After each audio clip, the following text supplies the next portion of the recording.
overnight the US Federal Reserve decided to cut interest rates by 50 basis points. Now, prior to the meeting, expectations in the market were broadly balanced between a 25 basis point cut and a 50 basis point rate cut.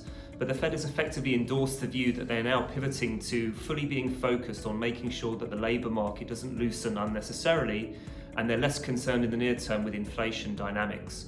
So what are the implications? Well, ironically, what has happened is that the Fed dot plot is still coming in inside the market's expectations for future rate cuts. So they expect another 50 basis points for the rest of this year and 100 for 2025.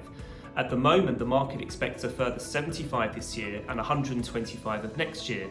So there's potential actually for some rate cuts to be gradually priced out. So we may see some pressure on bonds, having rallied so well in the last few weeks.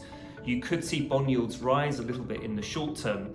And with respect to equities, the initial reaction is likely to be positive. The Fed has signalled quite a dovish intention here.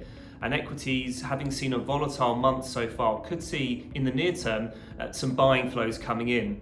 But ultimately, the Fed will also have signalled that they are slightly concerned with recent data pertaining to the labour market. And so once equity markets take pause for thought, they could see some selling pressure, given that the outlook has dimmed somewhat, both for the labour market and more broadly the economic cycle. Now, with respect to the Asia region, this creates opportunities for Asian central banks to restart their rate cutting programs. So we saw Bank of Indonesia restarting their rate cut cycle early this week, because they had full confidence the Fed was about to embark upon their own rate cut cycle. And the Central Bank of the Philippines may also be next in terms of cutting rates. This effective exporting of monetary policy easing into the Asia region creates opportunities for policymakers in some of these markets to stimulate their own domestic economic cycles. So whilst the dollar has seen a period of weakening in the last few weeks, given that rate cut pricing, there is a bit of a mismatch between the Fed signalling and the market, you could see some near-term resilience in the US dollar.